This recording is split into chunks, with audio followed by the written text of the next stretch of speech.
We've lined up the top stars from Hollywood and from all over the world to entertain you on a giant screen with a few colorful motion pictures you've been hearing about and reading It's about. showtime, folks. Enjoy the show. We're delighted to have you with us. They're driving theater.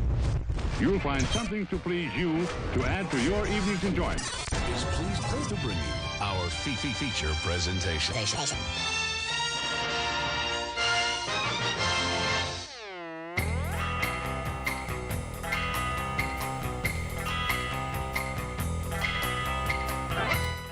Yo, kids, what it do? It is Easter Monday. It is April 18th, 2022, and you are tuned into the Drive-In Speaker Box.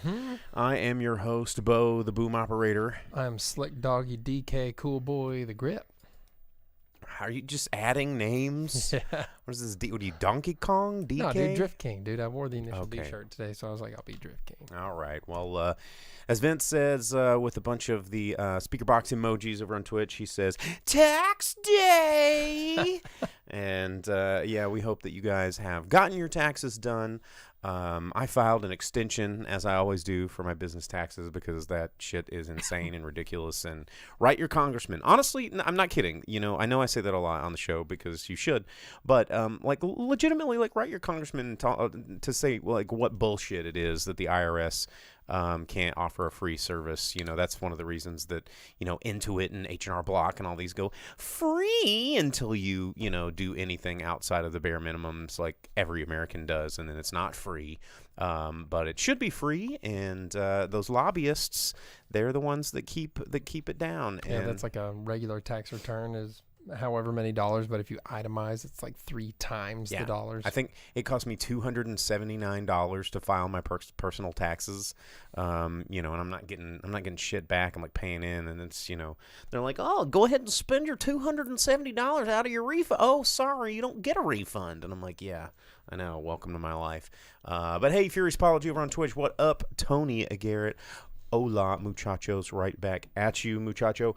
Yeah, we've got a fun show for you tonight. We're gonna be talking about the new Fantastic Beasts: The Secret of Dumbledore, and Dumbledore? I don't know. These names, the naming rubric or whatever that J.K. Rowling uses is just getting more and more insane. When Wizarding World people travel into the world of Muggles and have to introduce themselves to people, do they have Muggle names they give themselves to make it more normal, where they're like, oh, my name is Stan Smith, or Fred Smith. Oh, yeah, whatever. like a wizard doesn't just walk in and go, I'm Schneebleblix McGloobagobbins. And you're like, no, you're not. What's your real name? No, seriously, yeah. Yeah, that's a good question. If this movie were to put any reality into this, then wizards are a bunch of racists and they wouldn't be around Muggles anyway. They're basically the original Nazis. And if you did you see the movie? I did, yeah. Yeah, and they're just like, yeah, let's kill those dirty Muggle bloods. Yeah, let's all murder the impure. And you're like, wait a minute, this is begging a lot of really interesting questions about J.K. Rowling's world, because she's already. Well, we'll talk about that review later. Let's not get into that, but. We're going to take that deep dive into the Wizarding World. We're going to tear it open. We're going to look inside. We're cutting a wrestling promo. We're going to get inside there, brother. We're going to look inside your Wizarding World. We're going to get those wands. We're going to smash them in half. We're going to see how we're going to shake that magic out over the mat, brother. And then Jake the Snake comes out with Nagini. Jake the Slytherin. Oh. Yeah. Yeah. And does what was one of Jake the Snake's moves? Did he have one? I remember Brutus the Barber had the DDT. That was a DDT, Jake the Snake which move. is a famous pesticide. Yeah, exactly. That's why it was named that. Yeah. Gotcha. Okay. Well, Vince says, I heard the studio is waiting to see how the movie does because it's kind of a pain in the butt. If it doesn't do well, they won't do the last two. We'll talk about that later in the show. Zaxoff over on Twitch says, murder them or just ignore them or be a weirdo and study them in their inferior ways. Yes. Sam says, let me tell you something, Mean Gene, with the old Mean Gene. Is he still alive? No. I didn't think so. Unfortunately. I met him one time. Very nice person. He was not as mean as his name implied. But let's do what we do at the beginning of the show. Every week we talk about what's happening. And, we'll start off with the sad stuff because, that's how it goes. And this happened like literally right after last week's show. But Gilbert Godfrey. Yeah. Like we didn't talk about it last week, obviously, because it was just brand new, fresh. And, Gilbert Godfrey, like he was tweeting about the Oscars. And then, life caught up with Mr. Godfrey. Mm. And, it's to a lot of like young zillennials. They're like, who's this guy? But Gilbert Godfrey. What? Really? Yeah, a lot of people don't, young people that are in their 20s are like, what's a Gilbert Godfrey? And then you go, the parrot from Aladdin. They go, I kind of remember that sort of. Vince redeemed the bric-a-brac. It didn't give me a notification, but I'll have to see. Yeah, we'll get to that. We'll get to the bric-a-brac. I added some things on Twitch. Yeah, the bric-a-brac, I was like, okay, there's like a take-a-drink thing, and I don't know how to interface these since we push this from a restream platform. It goes to Twitch. And, we get the notifications for, like, the other stuff, the subs, but I need to act. I'm still learning, guys. I come from the old world of radio and the old and the Vine. way back, the long ago. Yeah, the long machine. So the bric-a-brac. Well, I guess they get to choose something from the set where we put up here on the front cam, so you can see it. Let me get the pedestal out.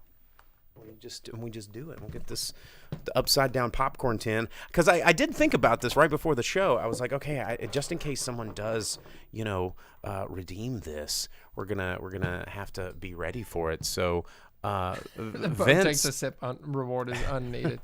Well, sometimes if it's like a drinking game, dealer's choice for the first time. Well, Jake, if you want to talk a little bit about Gilbert Godfrey, and I'll get something from the. Set. Okay. Well, I'm shocked to hear that young people don't know who he is, considering his voice has been in so many things, and his stand-up comedy has always been something that is very stand out.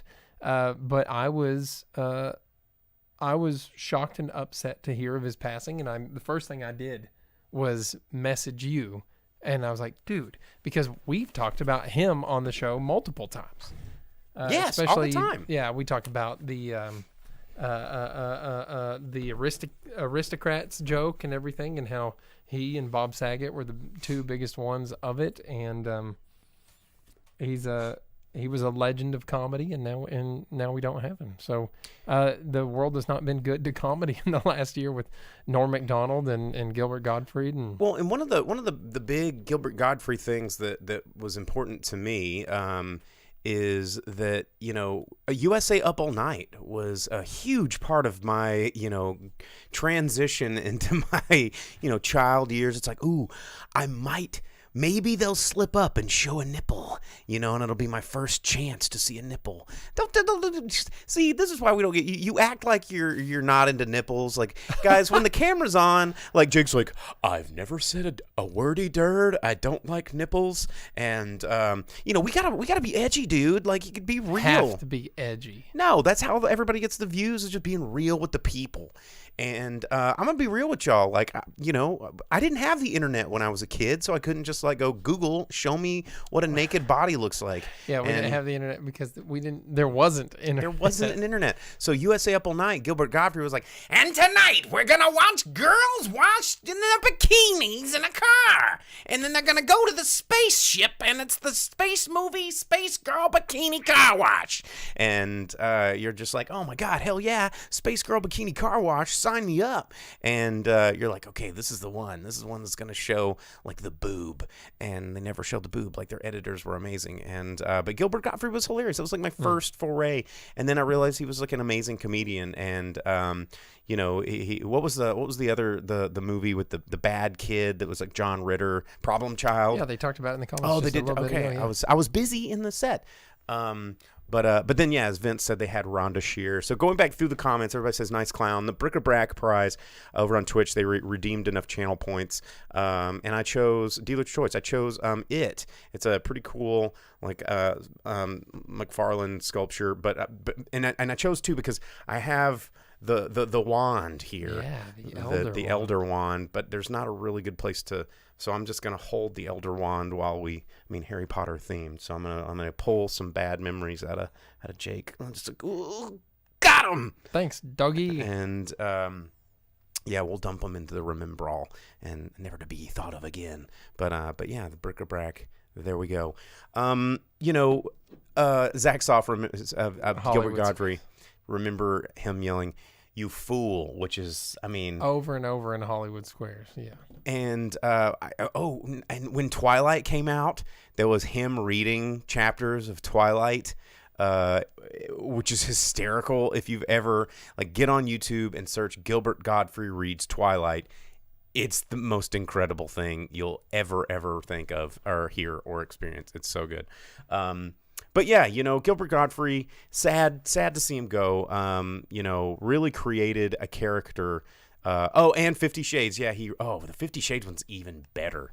Because it's all like, and his long fingers, I need to work on my Gilbert. Now that Gilbert's gone, I need to work on my, that's a tough voice that he came up with. That's not his regular voice, but it's pretty impressive. A lot of voice actors doing that voice that long would just destroy their throat. But not Gilbert. He was a very talented man. But anyway, other stuff in the news. What's going on? Have we gone all the way through the Bric-a-Brac? No, we're just this one stays up the whole show. Oh, okay. That's the deal. Gets on the pedestal. It's there. We talk talk about it. We spotlight it. Hardcore detail about it. No, we just, we could get the webcam and just go, if you want this view of the thing. No, we're not going to do all that. We're just, you get to choose. And it gets to, just because, I thought about it. You remember when everybody was saying oh, it's a really cool background you guys made. And it's no, this is a set. This is all real stuff. And so the Bric-a-Brac thing is you can pick one of the things and we'll show it to you up close. So there you go. As Sam says, at least we still have Pauly Shore. This is true. Other news. Everybody seems to be talking about this. I didn't seem to care too much about it, but it does bring up a really interesting conversation topic that I do want to talk about. And it was the trailer for the new Thor Blood and Jokes, or Taika Waititi's Love and Thunder. Yeah, Dumb and Blunder. Did you watch this? I did. Thoughts? None. That's Marvel. I don't know what to say. Well, I've got lots to say. Go figure. Oh, I got one thing. Okay. It looks like we'll get to see Hercules maybe, because it shows a brief little thing of lightning bolt being caught by somebody. Might have Zeus bring in some of the other gods of Marvel, and if we could have Hercules show up, that would be pretty sick, because Hercules was big in Marvel comics. So my takeaway from this is sort of this problem that we're having with comic book movies. The trailer. This is the trailer. The movie's not out. The trailer just released dropped today. Everybody's talking about it. And, they're like, Taika Waititi going ham on it, doing the Marvel thing. And, if you look at the evolution of Thor as a character, and you go back to some of the first movie, and I want to say that was Kenneth Branagh that directed that. They're like, hey, Thor's like this play on Shakespearean, pantheon, and, who better to direct this movie than Kenneth Branagh, who is, a very Shakespearean dude. And everyone's like, yeah, this is kind of serious, and Chris Hemsworth isn't cracking any jokes about anyone's peckers, and, his abs aren't out a whole lot, and it's kind of, he's just sad about his dad, and there's family stuff. You know what? This is boring. We know it's like the comics and everything, but if you guys could eat tacos, make fat jokes, fart a lot, and listen to classic rock, then this would be awesome. And the Guardians of the Galaxy did that, and then we got As Guardians of the Galaxy, which was Thor Ragnarok. And this, Thor Ragnarok really just was like, okay, it doesn't matter. These characters don't matter. Chris Hemsworth is a funny guy. People like Chris Hemsworth. I'm surprised that this new trailer that he's, if you notice the Thor accent from the first two movies, like he's just becoming Chris Hemsworth. He's not Thor anymore. It's just Chris Hemsworth with long hair, and everybody likes Chris Hemsworth. He's a cool dude. Everyone else got to drop their accents. Natasha Romanoff got rid of her Russian accent. The Black Scarlet Witch got to not have her accent. They're just being their celebrity selves. Yeah, so they were like introduced with accents, and they're like, it's too much work. Let's just not do it. Well, and the thing about, as these movies just descend into pop culture Twitter zings, like the story is irrelevant. Like, no one is getting excited about this movie because they're like, ooh, I wonder what happens next. They're like, we get to see Fat Thor. That's funny. We get to see the character that was in that joke commercial that they brought back in the insurance commercial or whatever, with the New Zealand guy. And they're like, oh, wouldn't it be funny if there was a whole movie of them just hanging out? And they're like, oh, God, I guess we got to make a movie of just them hanging out. So they're like, okay, well, we'll make that guy in there because he's funny and gets laughs. And because everybody likes Star-Lord so much, we got to put the Guardians in there because why not? And let's just have a girl Thor because we can't keep this going for very long. So we're going to do that. We're going to push the storyline of Thor like 50 years in the comics and just go ahead and get girl Thor going, and we'll figure out the rest. And it just seems so disjointed and just such a just low common denominator cash grab. And it makes me really think about Morbius in a weird way. And, Morbius, everybody's talking about how bad it is. And like, oh, it's so bad. It's just as terrible, blah, blah, blah. And the more I think about it, it's not bad. And this is kind of what I said when I reviewed it. It's like, what do we expect of these comic book movies? Do we want these movies to be about these characters that are in the comics? Or do we want these movies to be about celebrities that we think are funny, dressing up in cosplay like characters from the comics, doing whatever the fuck they want? Like, and I feel like the latter is what's winning. Because when you make a movie that's kind of like about the story in the comics, people are like, oh, God, are you kidding me? Can we just get some cameo appearances? Can we do the meme where all the Spider-Mans point at each other? Yes. Billions of dollars. That's what we wanted to see. Get me more of that, please. And, Thor, buddy comedy, talking about farts, listening to classic rock. Yes, sign me up. Billions of dollars. And it's weird because I feel like the future of these movies is escalating to a point where, they can no longer be about the content. It's just going to be celebrity cameos doing jokes because, you look at Eternals, which they kind of were like, okay, well, let's check all the boxes. Let's make it super diverse. Let's do all this stuff. Let's have wheelchair guy. Let's do all the things. We're going to make it great. Everybody's going to love it, but we're going to have a serious tone because we got to build up to something next like Avengers. There was some IKEA jokes thrown in, and it was kind of serious, and they were kind of trying to dive into something dramatic. People are like, nah, screw this. I want to talk about Hulk's ding dong, and it didn't make any money. And everyone's like, yeah, it wasn't good. So what makes it good? That's the question. Everyone's so excited about this. I mean, Batman somehow gets a pass. I don't know, because he's like edgelord, and Batman wasn't bad. The Batman wasn't a bad. I'm just talking about the character. Keeps getting a pass, because I guess we all need an edgelord in our life, right? I just know the Batman's rad, dude. No comments on edgelord? Let's see. It's more of the same until Infinity. Well, we're never going to see another one of those Avengers movies. They missed the boat on that. Let's see. Blake says, I noticed a trim with Lord of the Rings. 2001 was Lord of the Rings, then 10 years later, The Hobbit. Now 10 years later, a TV show. Well, I mean, it's genius in the sense that it's just how do we continue an IP? It's about how do we make sure that we get the most eyeballs on this content so that we can sell subscriptions, we can sell toys, we can sell attention to our brand. And, I think the content, the actual content is secondary to how we get the audience to subscribe, and all of it is about attention, and I feel like Morbius still kind of did its job because we all talked about it, and we're all like looking at it. But Logan, he's not the hero we deserve, but the edgelord we need. And yes, definitely edgelord. Google it. But anyway, that trailer dropped. Everybody's kind of talking about it. I don't know. The Marvel Cinematic Universe does not interest me in any way, so kind of whatever. I don't know if you guys saw this, though. There was a trailer that dropped this week that was kind of fun. Crimes of the Future.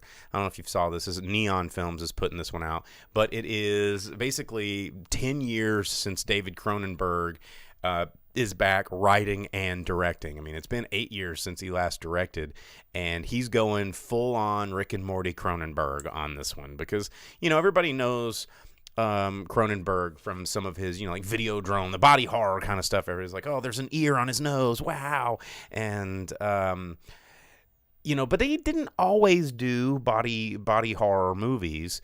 But this movie is going back to form, and there's like ears on people's noses and ribs coming out of places where ribs don't come out of, and all kinds of stuff like this. But it's also got, Viggo Mortensen, who I haven't seen in a while, taking the lead, and looks pretty interesting. It's kind of, organ thievery, weird science in the post-apocalyptic future. I'm down. Sign me up. Cronenberg. Check out that trailer. It's pretty cool. I tried to watch it. My fiance sent it to me, and when I clicked it, I couldn't see it. She's like, "Oh, we gotta watch it, dude." So that's something that I'll probably be going to see. Blake says, totally IP, but do you think this was a 20-year plan? I absolutely do not think this was a 20-year plan. I think it's riding by the seat of their pants, because none of these are 20-year plans. They're plans as long as people are going to pay for it. Just like we were talking about these, the Fantastic Beasts. There's not a 20-year plan. There's like, we'll invest in this for 20 years as long as it's still making money, but they haven't really made a plan. They're like, we're doing this. Marvel sets out their plans, right? They have their calendar of events and stuff, and it doesn't stick to it, and then they revamp it and hope that no one notices, and that's what they do. Yeah. But the new Cronenberg trailer, looking cool, looking out there. You can check it out. And also another trailer that I caught. I talked about this, I think, a week or two ago, but they actually put a trailer out. Amazon, of course, in the great streaming wars, Kids in the Hall returning to Amazon Prime. How stoked are you? Very stoked. Kids in the Hall is some of the best sketch comedy to ever come out of Canada, which I guess that means the bar's pretty low. Whoa. I mean, what's your favorite Canadian? I mean, there's the lizard guys. Does SCTV count as Canada? Because it had so many Canadians in it. It's Chicago, but it was full of Canadians. Elisa says they'll make a remake of it in 5 years. No big deal. New actors, call it a multiverse. That's the plan. That's how they do things these days. But just like most things returning, making a remake of Kids in the Hall. This is one I'm actually a fan of. The trailer is pretty good.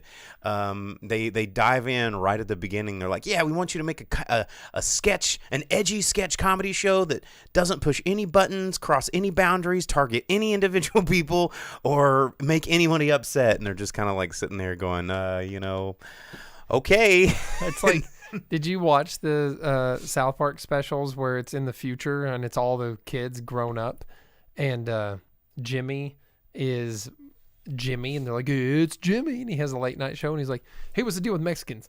They're great people, good people. Yeah, I love all of them. And it's like, he starts out with something, you're like, oh, where's he going? Oh, and then it's nothing but positivity. They're totally great. And the audience just like laughs their asses off. They think it's hilarious. He's like, oh, hardworking. Yeah, really good people. Nice as can be.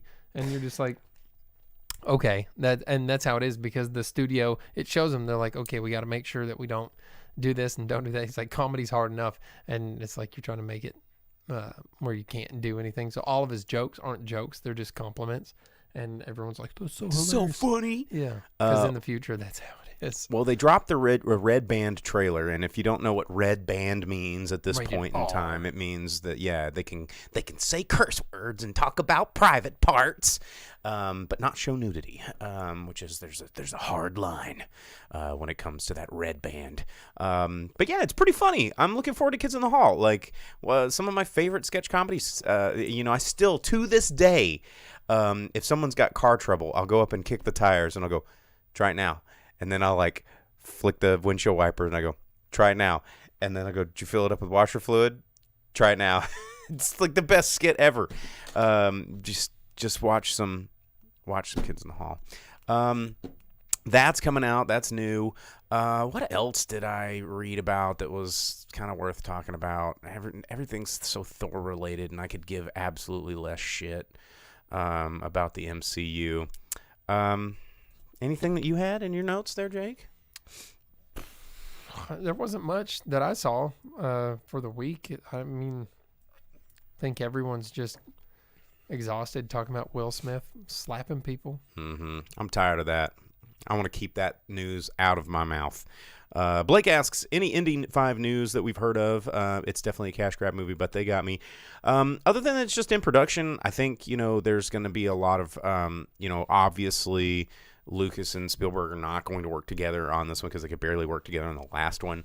I haven't really heard much production news. I mean, other than, it'd be incredible to see Harrison Ford walk 10 paces without breaking an ankle or anything at this point. Because how many bones did he break just like standing in front of the Millennium Falcon at the last Star Wars movie? It was the door thing dropped on top.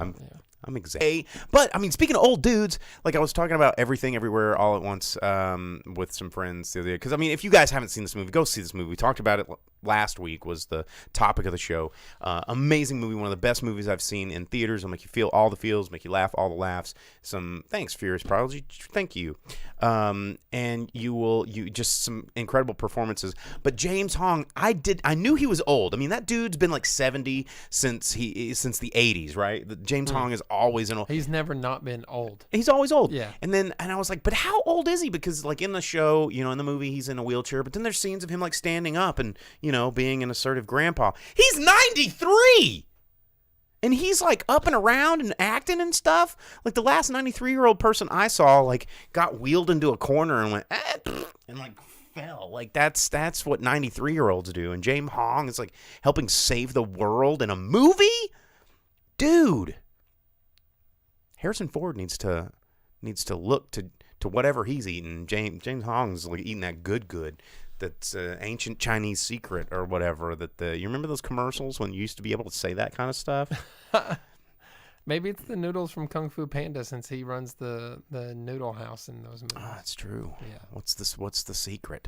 But anyway, that's good with the news. Let's about that time of the show where we tell you what's coming out in theaters this week, tomorrow-ish, Tuesday, Thursday, whatever day it is. Whatever day you're listening to this, it could be tomorrow. I don't know. In theaters, opening this week, April 22nd, we've got 3 movies that are getting a wide release. We'll start with the one for everyone, the kids movie, The Bad Guys. It is,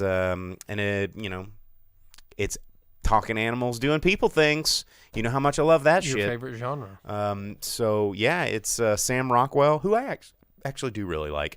Awkwafina, who's your favorite, and Craig Robinson, who actually I do enjoy. I do like Craig Robinson. It's like reformed and misunderstood animals doing people things, but they're bad animals, but they're trying to be good animals. And see, that's why no one's going to cash that reward in. You don't need it. I need it, okay? Blake asks, saw Sonic 2 with the Nephew Thoughts. We gave it a deep review in last week's show. You can check out that replay. But the consensus was we enjoyed it. We thought it was a good adaptation. If you're going to make a Sonic movie, I think they did a good job. If you're going to make a Sonic sequel, I think they did a good job. If you're going to make a Sonic movie that involves live-action humans, not bad. Yeah, it could have been Garfield, and it wasn't. So, also, here's the other 2 movies that I do want to see this weekend. I'm going to try and catch them both. Yeah. First up, The Unbearable Weight of Massive Talent. We have been talking about this movie for a while now. It's from director Tom Gormican. It is starring Nicolas Cage as Nick Cage, Pedro Pascal, Tiffany Haddish, a bunch of folks not playing themselves. But originally, Nick Cage felt uncomfortable about playing himself. Of all the crazy shit that Nick Cage will do, he has become.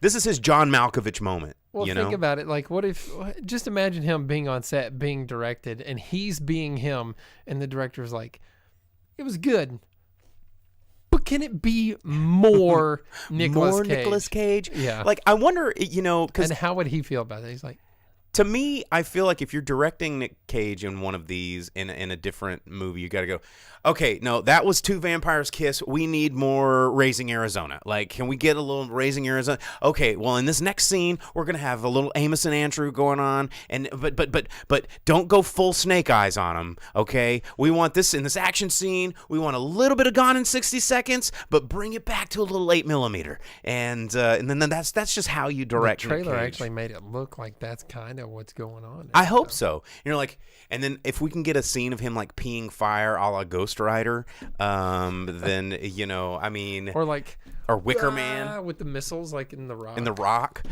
Like, this dude has jumped sharks more times than somebody at SeaWorld, and it's great. And at the end of the movie, it'll be like that one where he can see into the future, and he just wakes up, and it all has not happened yet. Oh yeah, like a Dallas ending.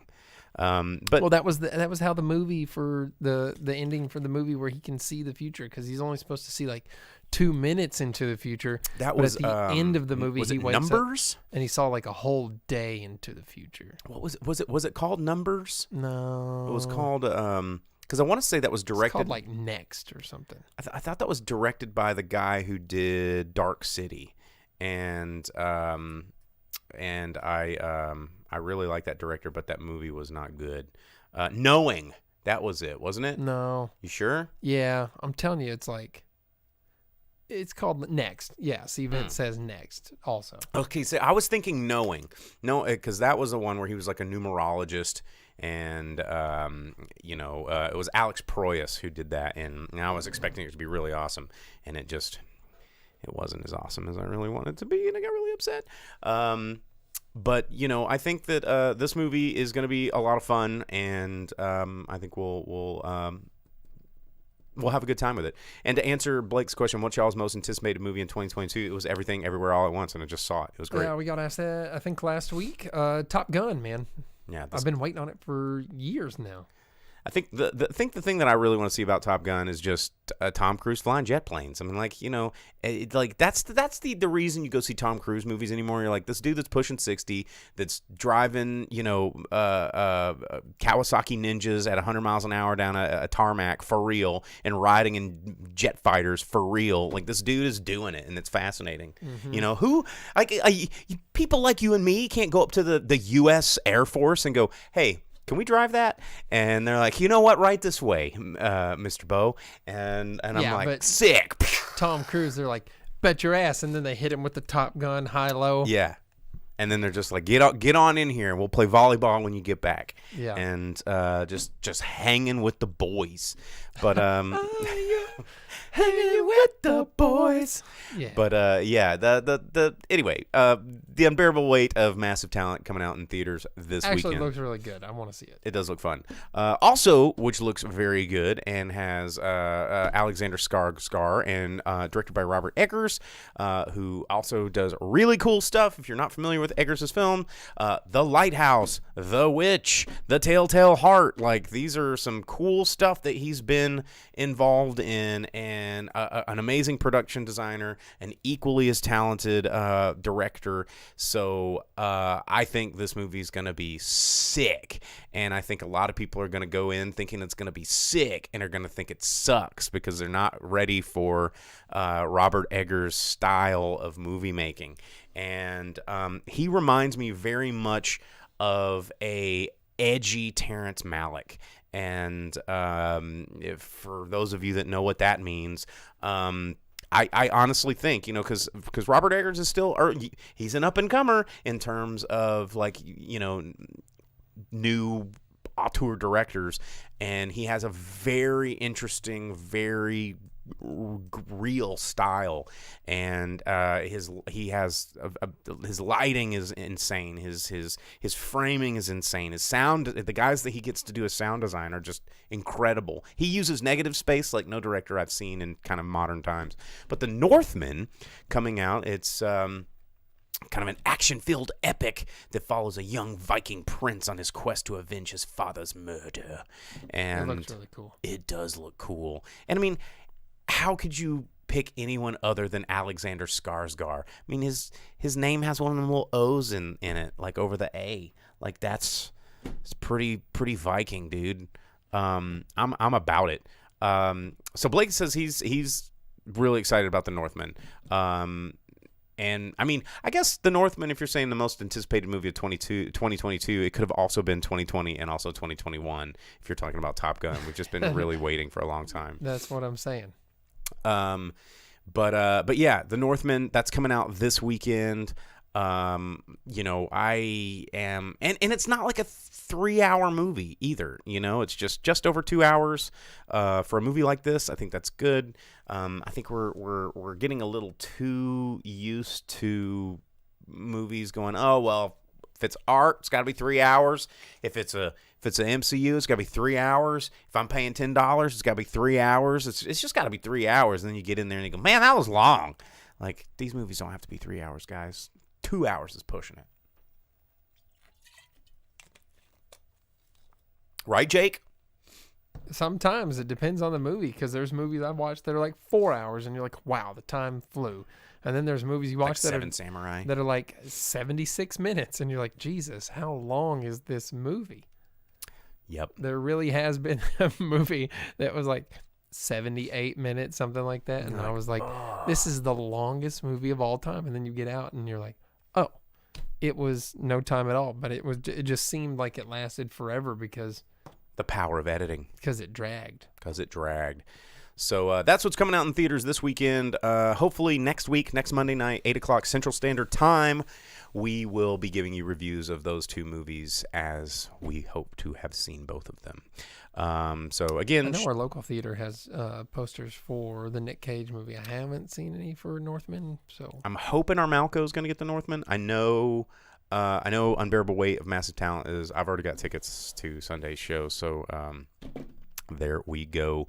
But Northman, cross my fingers, we're going to get it. I'm hoping we get it. I'm hoping we get it.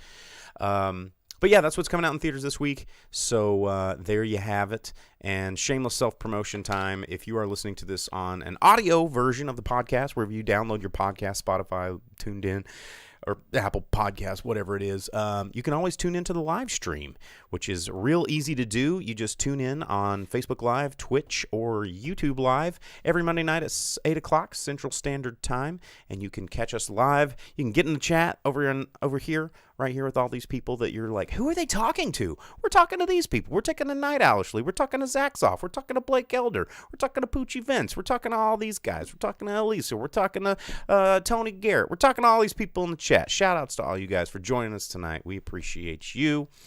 And yeah, there we go. Oh, we're not wrapping up. This is just the middle of the show, dude. We're doing shameless self-promotions. Come on. Learn the format. Here we go. This is just break time. Now, we talk about a movie.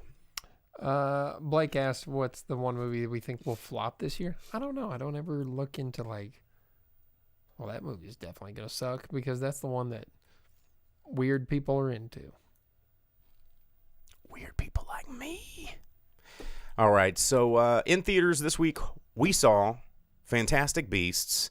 And as we titled the show, Fantastic Beasts and When to Stop Kicking Them When They're Dead. This movie, this franchise, the new film, you did see it, right? Yeah. Okay, I thought so. I'm not gonna miss out on a Harry Potter movie. Well, we'll jump off. You started. I'm gonna hydrate. Okay, all right. Secrets of Dumbledore, and you'll never guess what the secrets are because they're so extra super secret.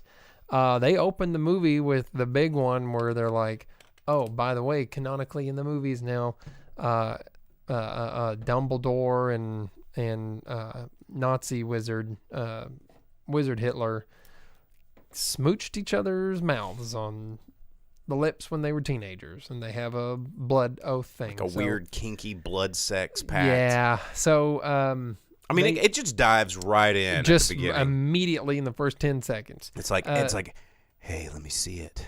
Oh, don't you like holding it in your hands? Yeah, they made it weird, right? I love it when it's in my neck. Yeah, and, yeah. And then just like, what You made it more weird than the movie, but it was No, weird. I was sitting there giggling like a third grader.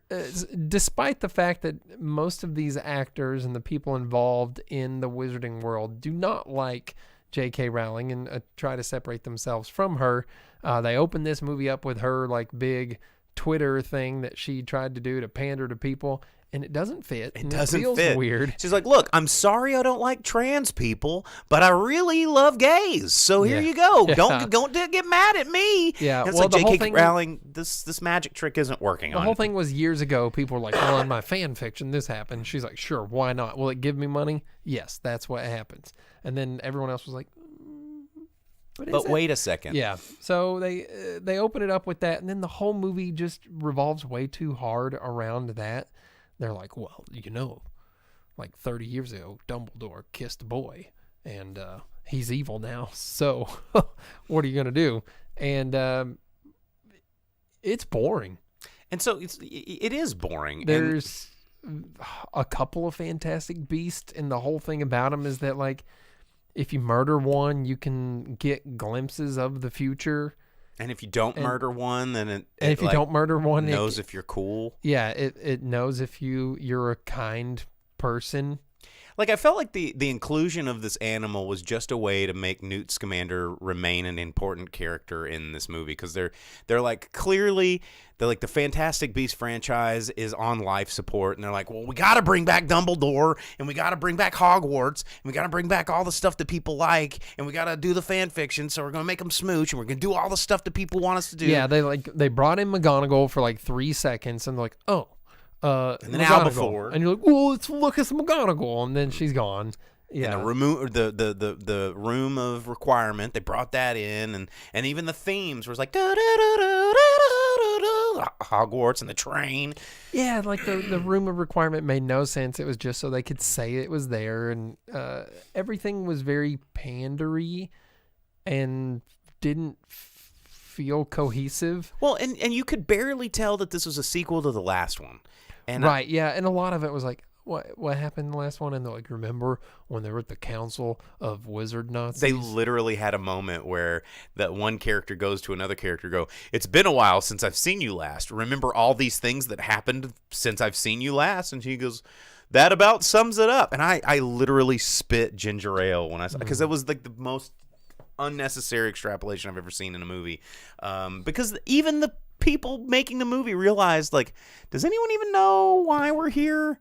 Yeah, it was weird. It was very slopped together. Didn't make a lot of sense. Every time there was some sort of fantastical magic battle thing, it all happened in like a alternate mirror reality so that nobody gets hurt and there's zero consequences. And it just, the whole thing felt weird.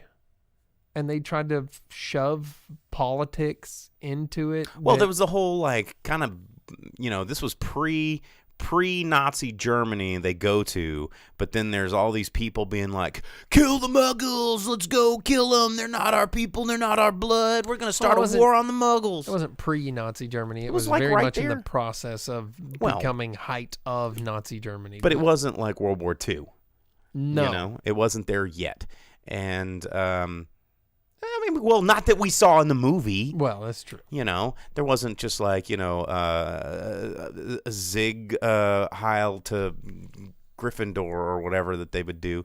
But it just felt like this movie didn't know what it was trying to do. And the problem when, I was talking to my group of friends after we saw it, like, not having kids as the main characters of the Harry Potter world loses some of the imagination that gets brought to the table by having kids as the lead roles.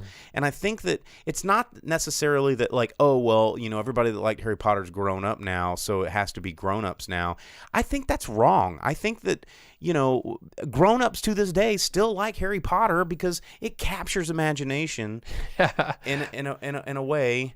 This movie just goes full adult in several moments. They're like, what if this dude who's being tortured is just snapped, turned into a slop of green acid goop, and is feasted on by hundreds of fantastic beasts? And then we're going to do a pelvic thrust physical joke to get out of there. Yeah, and there's like A several little weird. like just brutal murders of people and fantastic beasts, and you're just like, okay.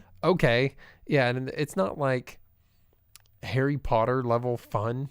They just throw it together and they're like, what if politics were bad? Or Harry Potter level, like, sort of sense of wonder. Like, one of my biggest complaints about watching the Harry Potter films is, like, by the 6th movie, how can Harry be amazed by anything? Like, in movie 5, and he walks into a tavern and a beer floats in front of him, and he's like, whoa! And you're like, motherfucker, you've been around magic for like how many years? And you're impressed by this broom that sweeps the floor by itself, and it's like... Yeah, but he always has summer break, and he has to go live with the Dursleys, and he doesn't get to experience the full wizarding world. That's what I'm saying. There's this balance that while having Harry and living this duality of the human world where magic still has a sense of wonderment somewhere in the movie, this movie doesn't do it. And the only muggle that they introduce, which is, of course, a character device to make us, the audience, go, I'm a non-magic using muggle. Maybe one day Dumbledore will give me a wand and I can be a wizard. And you can put yourself in the story, so the writers think, which didn't work in this movie because the one guy is just like, yeah, I'm totally in love with a wizard. Yeah, she reads my brain. She knows how I like to get touched, and we're going to get married at the end of the day, and I bake bread. I don't know how to use this wand. And, and you're like, what? And he's like, oh, yeah, fuck yeah, magic. I go on the swirly thing, gives me a headache, whatever. And, there's no wonderment there. He, like, literally, he's sick of magic. And, like, his whole purpose was to ruin everything, too. Well, kind of, and I feel like as an audience representative, they mistakenly got it so right that the one dude that's not really a part of the wizarding world is totally sick and tired of the wizarding world, and he's like, dude, are you guys gonna drag me into this? It gives me a headache. I'm nauseous. I already told myself I wasn't gonna get into this shit, but now you're dragging me back. Now I have to see this movie. Now you made another one. All right, now I gotta go. I gotta go. And I feel like that is very, very telling of this movie. It just felt like treading water after you've eaten a sandwich and your stomach's starting to hurt and you shouldn't be in the water and you've been there too long. I was having a hard time staying awake at the end of this movie. My buddy Logan, he went and he totally fell asleep for like 15 minutes. I fell asleep for like 20 seconds at a time. I'm like, what I miss? Oh, they're still doing that. And yeah, I mean, there was too many times. There's been like 2 movies that I've fallen asleep in the middle of, or not in the middle of, but at some point, and that was this one and Superman Returns. Oh wait, no, 3. The Other Guys. I fell asleep in one of the Superman. The Other Guys was very boring to me. The Other Guys? Yeah. Well, that was a good movie. No. That was a good movie. Buddy Cop with Ryan Gosling? No, that was a different one. The Other Guys was the one with Will Ferrell and Marky Mark. Oh, yeah. No, that movie was bad. What's the movie I'm thinking about? Nice Guys. Yeah. Nice Guys. That's a good movie. So, Fantastic Beasts, Secret of Dumbledore, this movie, it's trying too hard. And it's like Ocean's 11 if it existed in Nazi Germany. And not even a good heist. There was characters like the Gumby haircut guy, like, comes in and they're like, okay, he's going to be really important. And I guess he's like the bloodline of Lestrange or something. You're like, oh, yeah, reference. That's supposed to be really important. And at the end, all he does is, like, goes, El Tripo, and, like, causes the guys to fall down. And, like, that's the only thing that he does. And you're like, what? I thought you were supposed to be, like, this hard stone badass that was an insurgent. Mm-hmm. And you didn't. You literally did nothing. He was there to illustrate the evil of Grindelwald. Well, they didn't need a character there. They could just cutscene. They didn't need to have one of to Dumbledore's agents. Killing Fantastic Beast and yelling at everyone. And it's like, why, dude? Yeah. Why? The whole movie was just like Grindelwald being like, I used to swap spit with Dumbledore, and then he yells at someone. And he goes, "Remember when I kissed on your Dumbledore?" And then he like throws something at somebody. But also, I hate Muggles. Yeah, and then he kills an animal, and he's like, "Remember when Dumbledore was gonna kill Muggles too?" And we smooched. You remember? And then he yells at someone else. It's just a back and forth of that. And then they whole totally time. wrote off, and I mean, Ezra Miller's character was already like a wasted, siren song. But, they're like, oh, remember, I'm going to yell at you now, and I love you, but I'm going to yell at you. And remember Ezra Miller? Actually, stop remembering Ezra Miller because he's crazy, and he grabs people's private parts and then breaks into people's houses in Hawaii, and he's been arrested twice. And, he's in a lot of trouble. Like, this movie... He recently had all charges dropped. Okay, well, he's been in a lot of trouble lately. For yelling at people, like Grindelwald does. Like, I mean, how much controversy you got the last movie having Johnny Depp getting canceled, and then they're like, oh god, we gotta dodge this cancel, and then they go, okay, well, let's get Mads Mikkelsen, he's spot free, and then Ezra Miller's like, yo, getting arrested, and they're like, oh Jesus, shit, we've already filmed this movie, and we can't just replace everyone. But I don't know, I don't think that has any bearings on the success or failure of this movie. It's just what though? Weird. Jude Law's a really good actor. And so is Mads Mikkelsen. Like, that's a crazy thing. I could watch Mads just sit and drive to the grocery store. Like, I love watching this dude on screen. He's awesome. But it didn't make this... Any scene that he was in where he's like, get me the killing so I can kill it. And you're just like, sick. Just keep talking, Mads. You're so cool. Yeah. And then you're just like, oh, wait, but this movie's not. Yeah, see, I think he would have been a lot cooler if more of his scenes were less of just like, remember we used to kiss on each other, Dumbledore? Because like Jude Law got to do some cool stuff and be like Dumbledore and like goof around and like be a know-it-all cool boy. And every time Mads was on the screen, he's like, we used to kill. I thought we were homies. Yeah, he's like, we used to be boyfriendos, and now I'm gonna yell at this guy. There was a scene at the very end where everybody's just like stroking Dumbledore's dong because the little animal goes, "Oh, you've got such a precious soul, Dumbledore. Even though you're gonna go put this kid in an abusive home for 15 years," and then it literally cuts away to like Grindelwald, and he's just like, "Fuck this."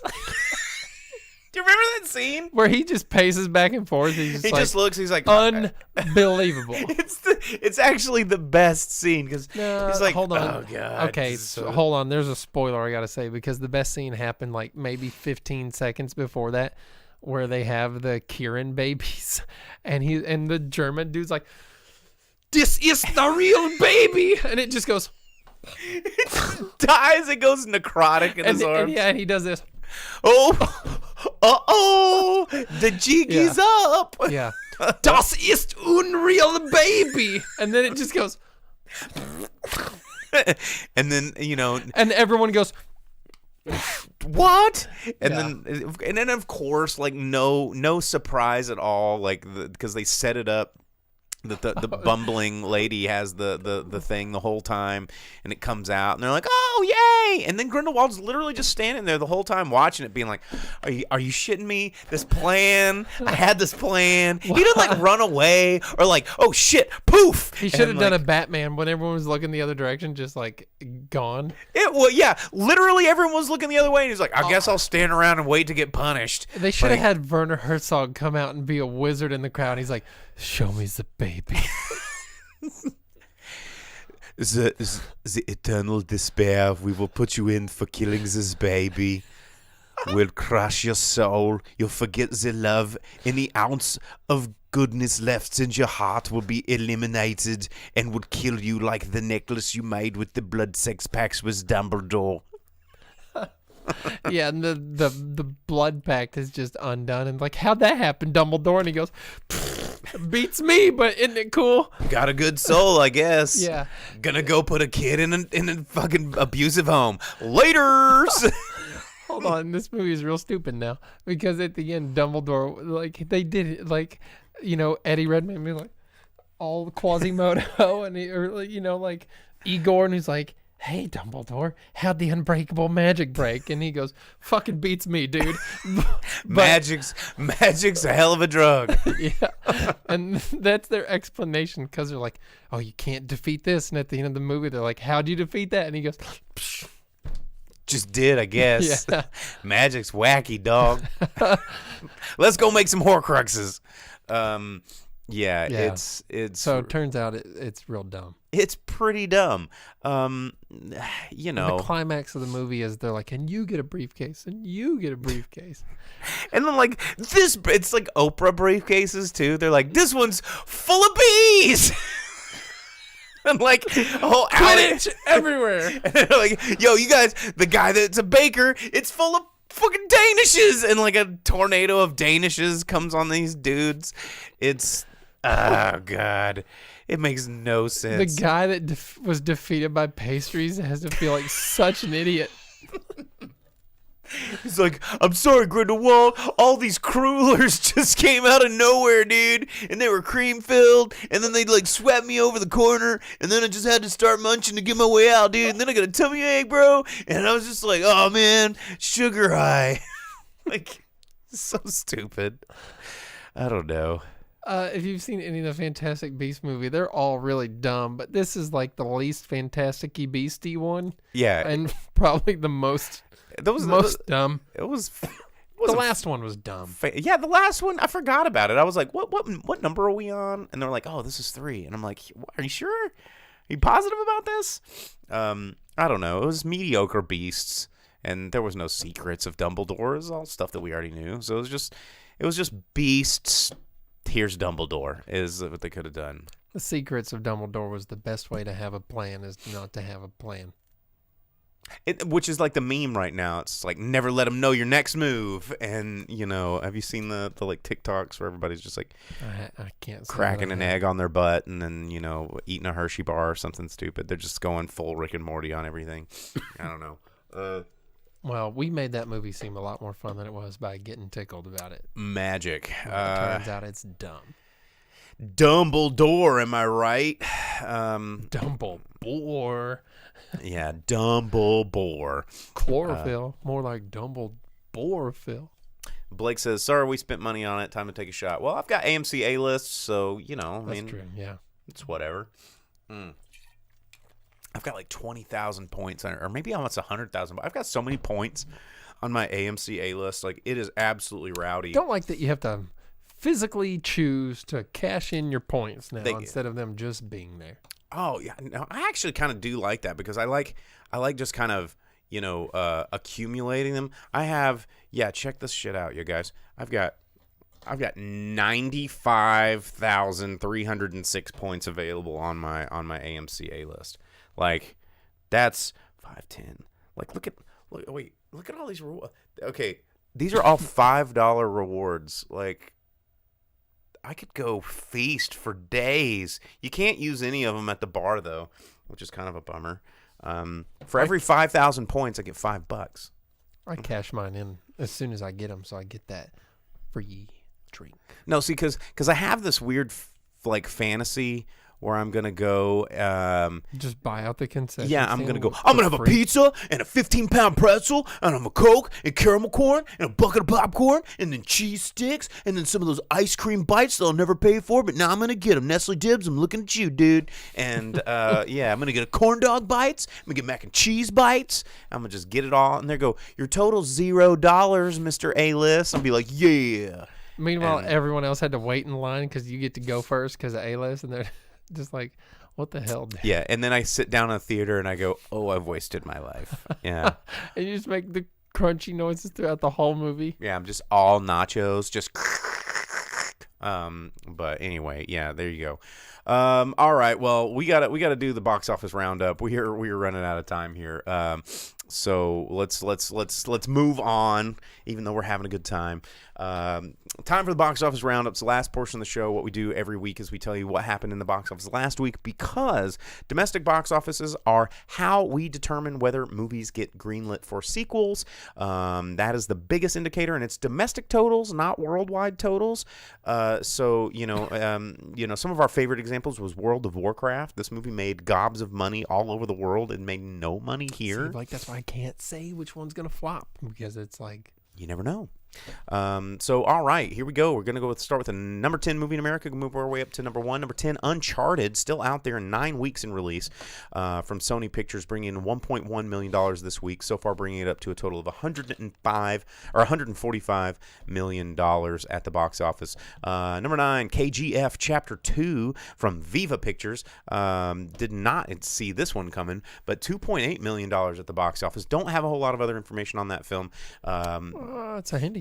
It is Indian movie, yes, right? Yeah. it is. I don't have any how many theaters it was in, but it did pretty well for itself. Number 8, The Batman, bringing in another $3.7 million in its 7th weekend release for Warner Brothers. So far, bringing it up to $365 million nationwide. Number 7, The Ambulance.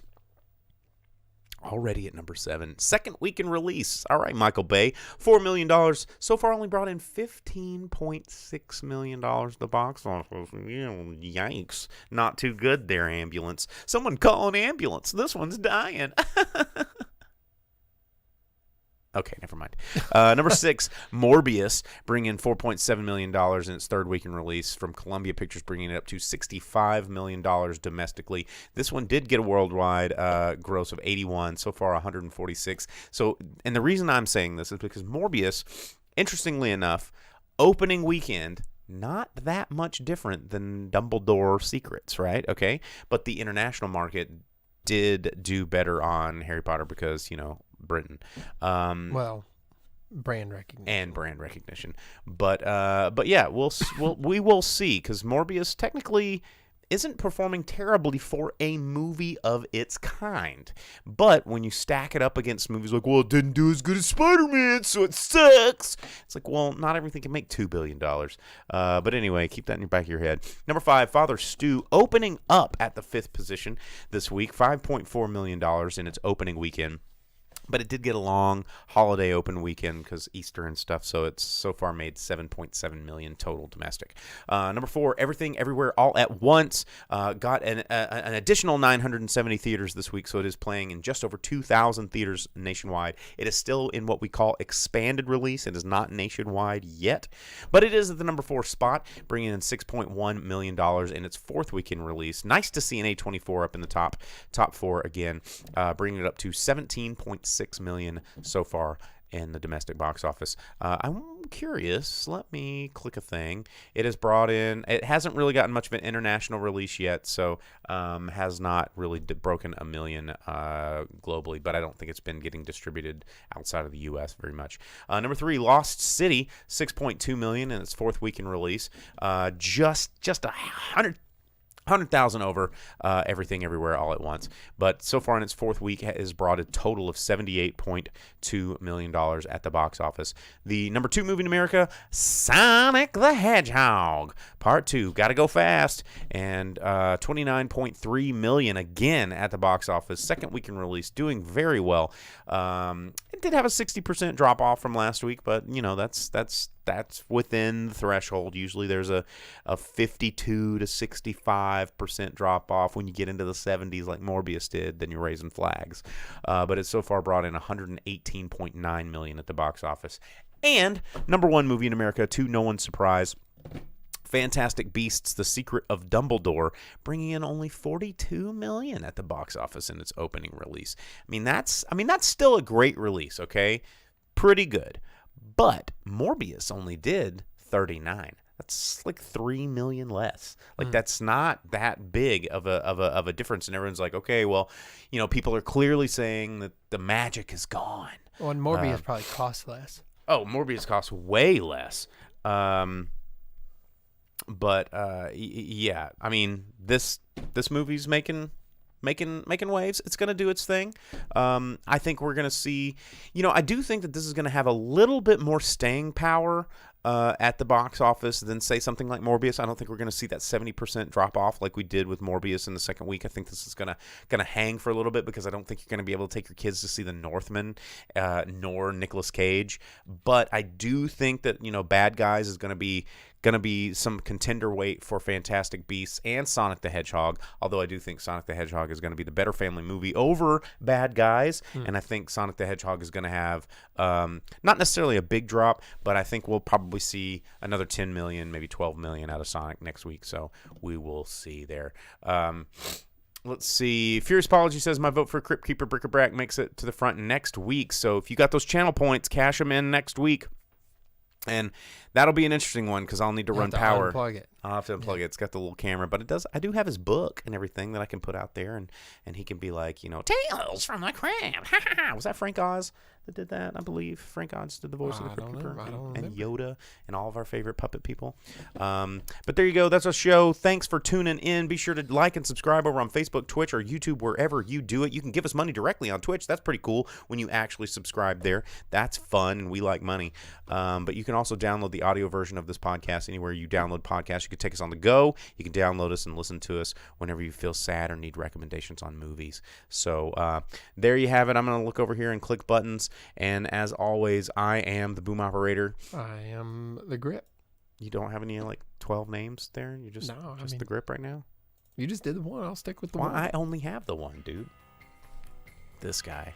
All right, we'll see you guys next week. See ya.